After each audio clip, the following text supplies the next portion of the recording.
George Cox for Talk of the Town. We are coming to you today from Theater 3 with the local production of Fiddler on the Roof later on in the show. On today's show, we have information on the Insulet Corporation, kids camp highlights, and so much more on this edition of Talk of the Town.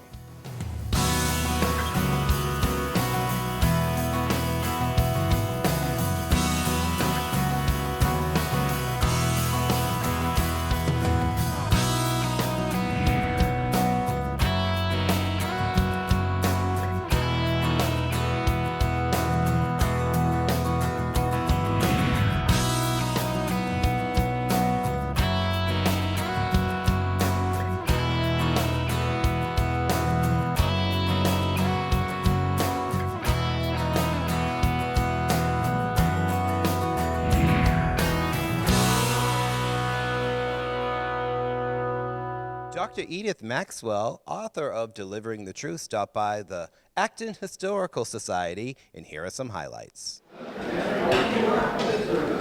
Good afternoon. It's great to see so many of you out today in spite of our predicted bad weather. I hope everyone had a chance to enjoy our sweet and savory refreshments. Now, if you enjoy a PBS mystery, I think you will love this intriguing story spun by our special guest today.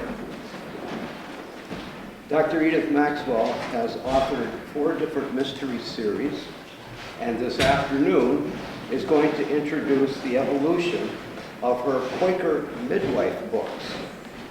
It is no mystery that her reviews have been so positive, or that the town of Amesbury chose it for its community read last year. Dr. Maxwell is also president of the Sisters in Crime New England.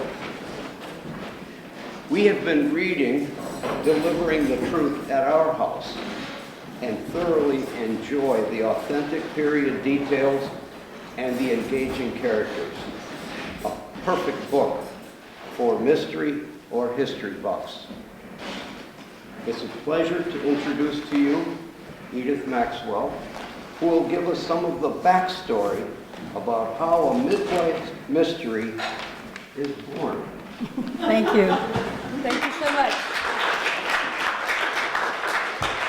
So I wanted to tell you how I came to write this series. I've been a member of Amesbury Friends Meeting, Quakers, since 1989. But I moved to Amesbury in 2012, so I'd been driving to Amesbury on Sunday mornings for church. And I just live about a 10-minute walk from the meeting house. And the meeting house was built in 1851. There was a Quaker meeting house before that. But John Greenleaf Whittier was on the building committee. They needed a bigger worship house. And Whittier lived right down the street. So I was walking to meeting, as Quakers have over the centuries, on a Sunday morning. And I had just read a story about the Great Fire of 1888 in the Amesbury paper. And Amesbury was world-renowned for their carriages. They made these beautiful, graceful carriages that were shipped, and other horse-drawn vehicles that were shipped all over the world. And the Great Fire of 1888 burned down many of the carriage factories. And I just got a story in my head, as fiction writers do, as I was walking to church, and about a mill girl, because also there were textile mills, cotton mills, and wool mills in Amesbury, about a mill girl who solved the mystery of the arson of that fire. Now, historically, it wasn't arson, but I was writing fiction. So I wrote that story, and it was published in a juried anthology, Best New England Crime Fiction of 2013, I think. And the characters in the setting didn't want to go away. So I created her Aunt Rose, a 24-year-old, unmarried, independent entrepreneur midwife, also a Quaker, and wrote the first book, wrote Delivering the Truth. I included that fire, I included the premise of the short story in the novel, but then there's a murder, and then there's another murder. And I'm just, I am not a trained historian. I wasn't. When I first got the idea, Well, I first sort of got interested in New England history. We were living in Ipswich, and my boyfriend renovates antique houses. And he was really, we'd go around and visit all the antique houses and the Historical Society, and I thought, well, this is really fascinating. Our house in Amesbury was built in 1880. Our house in Ipswich was built in 1718. It was a first period house, so that was really old. So the 1890 house kind of seems new to us. It's much sturdier. But so to write this series, I've had to do a lot of research.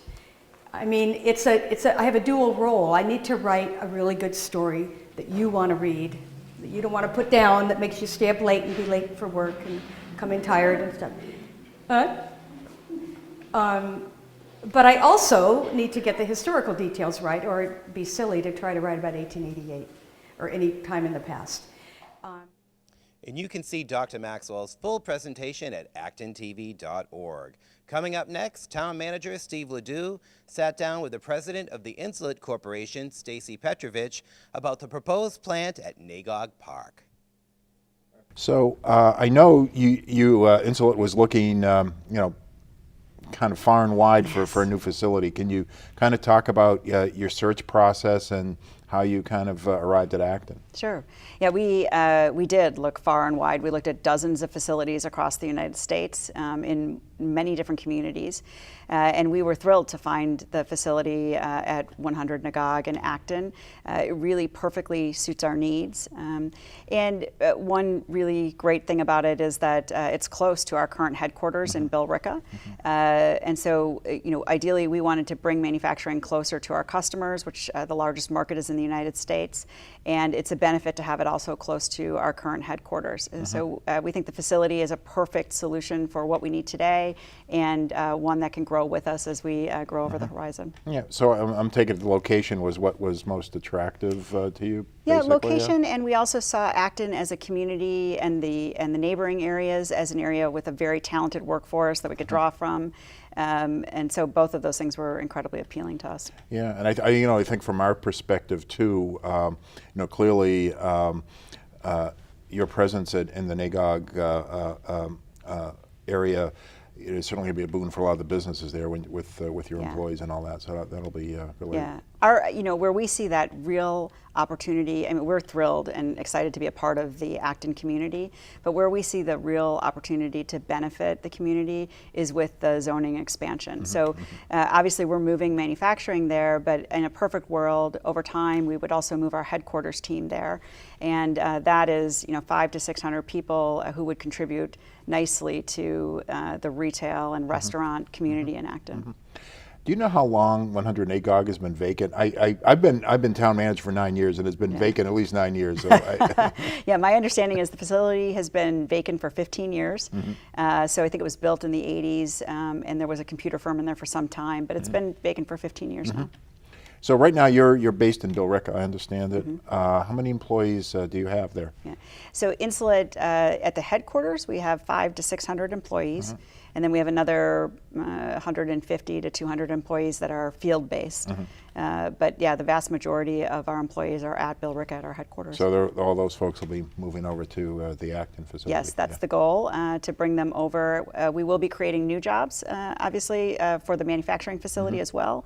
But over time, our goal would be to merge our headquarters over to Acton. So what type of jobs are at the facility? What type of new jobs do you envision being at the 100 Nagog? Initially, the investment is in our manufacturing team, so that this is a highly technical operation. So technicians that are capable of maintaining and running the highly automated equipment, all of the frontline managers, and the support staff and the administrators. So at least to begin, that's going to be about 300 jobs, primarily tied to production.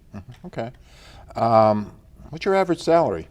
It's a little early for us to determine that for the manufacturing facility.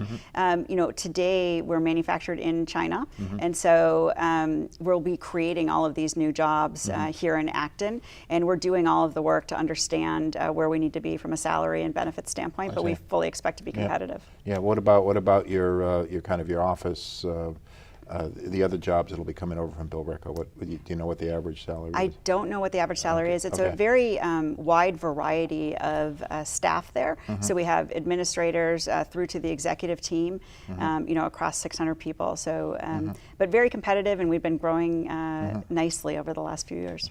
So would you still be keeping your manufacturing in China, or would that be? Yeah, this investment in Acton and in this facility is a really significant milestone for us in our manufacturing strategy. Today, we manufacture exclusively in China, and we're sole sourced there. So our goal in this investment in Acton and in the Commonwealth is to create redundancy in the supply chain, but also an investment in efficiency, productivity, and quality. But we will continue to manufacture in China because that redundancy, having the ability to have both locations, is important for reliance, and consistency in the supply chain. But our largest market today is in the United States, and so this facility in Acton is intended to serve our largest market of the U.S. You might have seen Let's Cook with Cecile Lair. You might not know about her new creation, her new diet book. She had a chance to talk with Patrick Snow on the set of her kitchen show. Here it is. Patrick Snow here for Talk of the Town. I am speaking with Cecile Lair.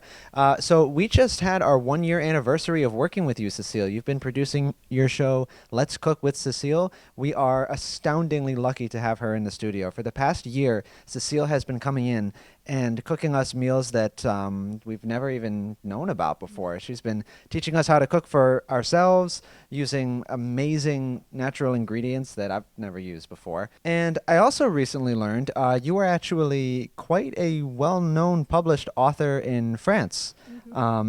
And your book has recently been translated into English. In fact, One of my books, yeah, because I have actually 6 books behind me, and actually, it's funny because when I wrote this book in French about 5 years ago, and I've been asked to translate that so many times, and finally I finally did it. It's very difficult to translate something like that, and so my publisher decided to put it on the market. yeah, so let's show this off. This Yeah, and your- actually, your anti-candida. aromatic program. Yeah, actually, it's funny because my public in France, I receive a lot of letters of thank you letters actually, because it saved the life of a lot of people. And I would love if it could save the life of a lot of Americans. Actually, regularly people tell me, what? You are not published in the States yet? Well, this, if you don't mind my butting in, this really gets to something that, especially prominent in America, is a lot of chronic illnesses and people getting sick a lot and having a lot of issues, physically in terms of their energy level that will not go away. And we seem to be living in a time right now in which more and more often people are prescribed drugs for these.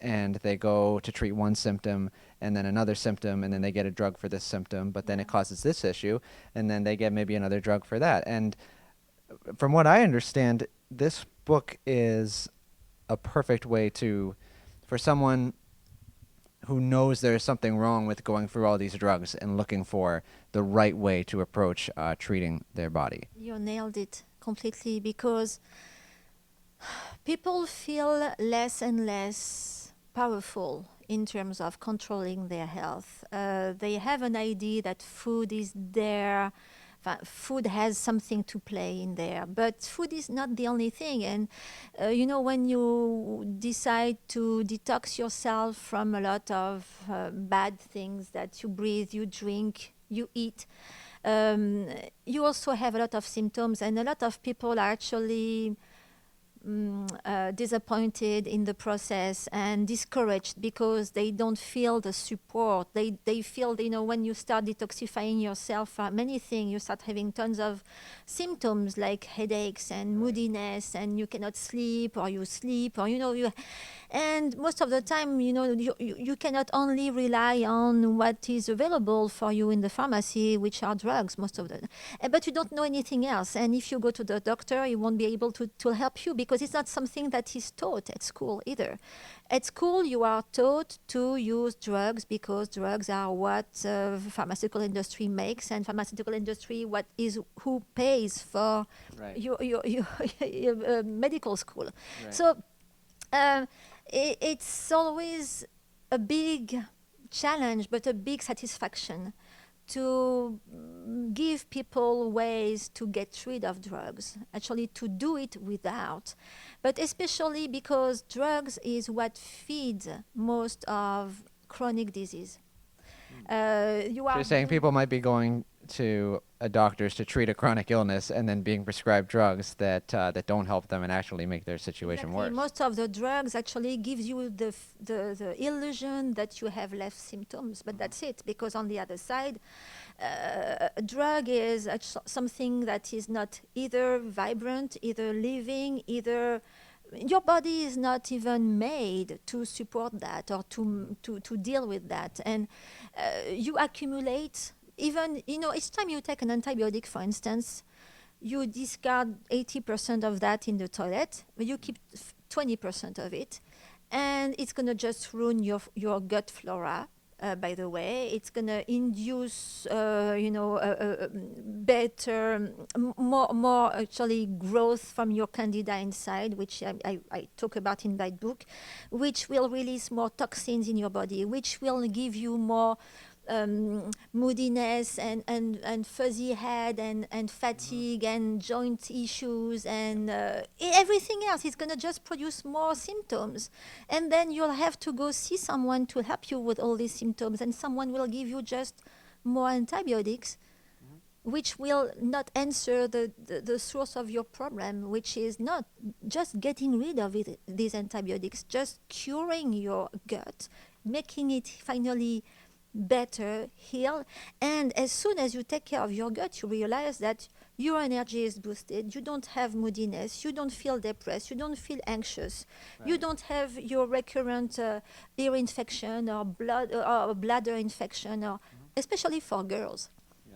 We girls are the first ones to suffer from chronic candidosis, and to deal for the rest of our lives with unneeded drugs. Yes. And you're talking about people being able to liberate themselves from this and use natural oils, natural recipes, menus, and it's all in this book. Yeah. And I feel like I could learn from you and listen to you talk about this for hours. Yeah, I know. But on the bookshelves, or how will people go and purchase this book? Right now, I'm not lucky because actually my publisher is Belgian and is used to mainly distribute the book in Europe. Okay, so if someone watching this who is in America wants this book, what should they do? This one is not distributed in the States, only through Amazon. So Through Amazon. Only Amazon.com.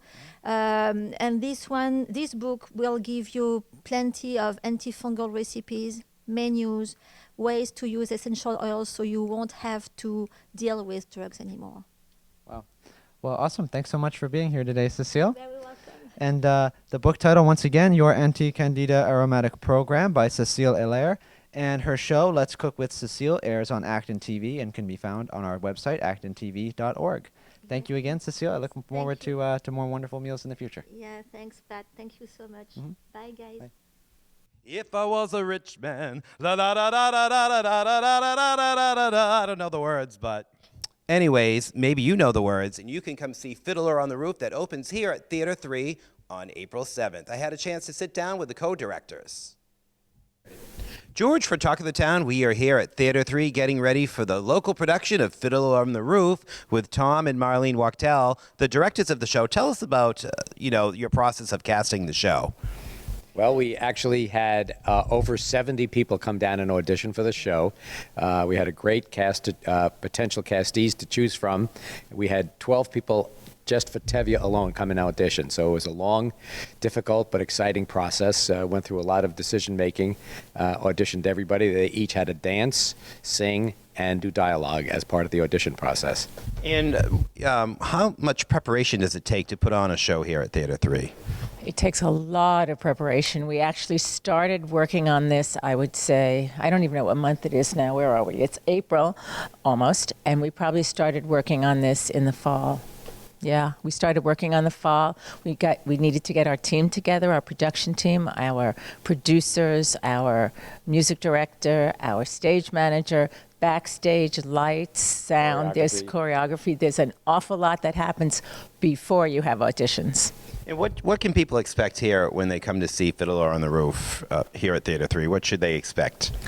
They should just expect a community theater production that is totally amazing, is what they should expect. We really take a lot of time developing the characters for all of our actors, making sure that they feel comfortable, making sure that we like what they look like on stage in terms of costuming, and we take great pride in involving our cast in the decisions and in their making sure that they are doing their best. Our goal is to bring this stage to life as though it were Anatevka in 1905, and to hopefully draw the audience into 1905's Anatevka town and understand the feelings and the challenges that those who were the Jewish families and community in Anatevka back in those days, the challenges they had trying to maintain their traditions in the face of lots of efforts to try to change that, and also against the airs of anti-Semitism that it was occurring back in those days. I mean, it's such a great classic story, and it's such a popular play, Fiddle on the Roof, all the music, and how much rehearsal did it take? What is your rehearsal schedule like with the cast? Well, first I just want to comment on the fact that the music is great. There's some humor in it, but there's a very serious story as well. Mm-hmm. And we rehearse 3 days a week.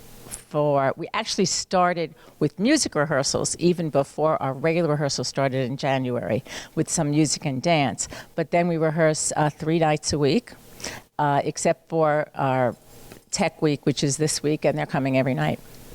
And what's it like just trying to, work with your technicians and trying to get all the, the lights right and the music, and it's like another rehearsal for you. It's major rehearsals for us, and we will be doing that for 2 days this weekend, getting everything together. But we have fabulous people who we have production meetings, so we meet with them and let them know our vision of what we expect and take into consideration what they suggest to us because they're the experts. And so, yeah, it's a whole team effort, all those pieces. Excellent. Now, when does it open? And with people at home, if you want to come see Fiddle of the Roof here at Theater 3, when does it open? I think April 7th? It opens this coming Friday, the 7th of April. It's Friday and Saturday, 7th and 8th, the 14th and 15th, the following Friday and Saturday, and the 21st, 22nd in the evening, and the 23rd matinee on Sunday. Excellent. And what is next for you after this? Arrest. Arrest. They're going to take a break. Actually, Tom and I are taking over as executive producers for the next 2 years, and we already have our season for next year, and I think we could announce it right now. I think so. You think so? So in the fall, we are going to be doing The Addams Family. Musical. The musical. In December, we have a very special cabaret that we will be doing. Someone who has written it and will directed and perform it. Then in the winter, we are doing a straight play and comedy, Shakespeare a comedy, Shakespeare in Hollywood, which will take people back to the 1940s characters. It's not Shakespeare. It's really a fun show. And then in the spring, we're doing Spitfire Grill, which is a smaller musical, and that's where we are next year, and we're almost ready for the season after. Wow, so you're going to be really busy. Well, we actually will not be producing or directing those particular shows, but as the artistic directors for the theater for the next several years, we're responsible for pulling all of that together. Excellent. Well, thank you for talking to us today. We appreciate it. And remember, folks, if you want to see Fiddle on the Roof, it opens April 7th. You can go to theater3.org for more information. I don't know, but it's a tradition. Because of our traditions, every one of us knows who he is and what God expects us to do. And if you want more information about Fiddler on the Roof and all their great productions, visit their website at theater3.org. If you have a show idea, maybe you want to be a special correspondent, drop our staff a line at actontv.org. We're going to leave you with highlights of our winter video kids camp where they made a really big mess out of our kitchen.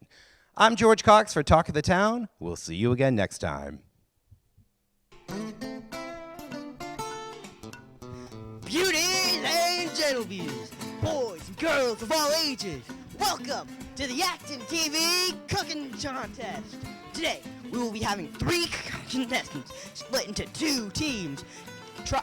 Bake something to try and impress our 3 judges. First, we will have Jada Silver and her assistant, Sadie Morse. So, please, tell us about what you'll be making for us today. We'll be making white chocolate, red velvet cookies. Well, our ingredients are white chocolate, red velvet cake mix, coconut oil, and 2 eggs. First, we're gonna be pouring the super moist red velvet cake mix in. Yum. Alright, you got it all in? Now, we're gonna mix the vegetable coconut oil in. Excuse me. Can we have some help over here? Oh, yes, I'm a background character. I do for you Can you today. please open that? Yes, I could. Coconut oil.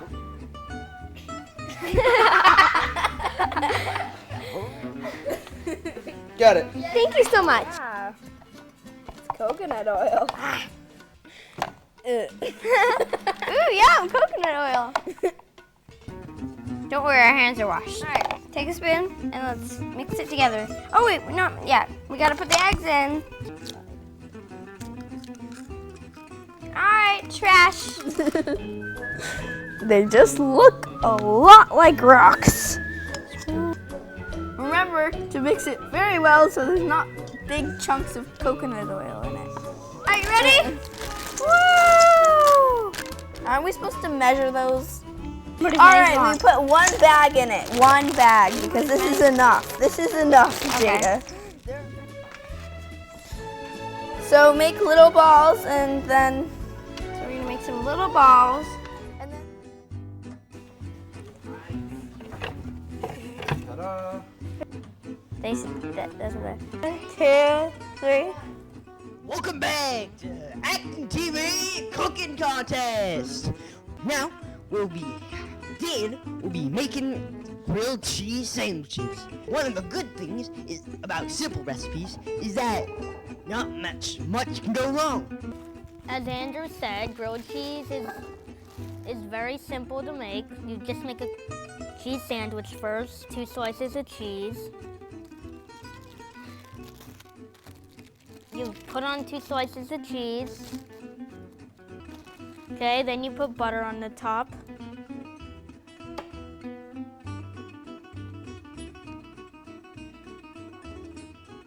Then next you put butter on the pan.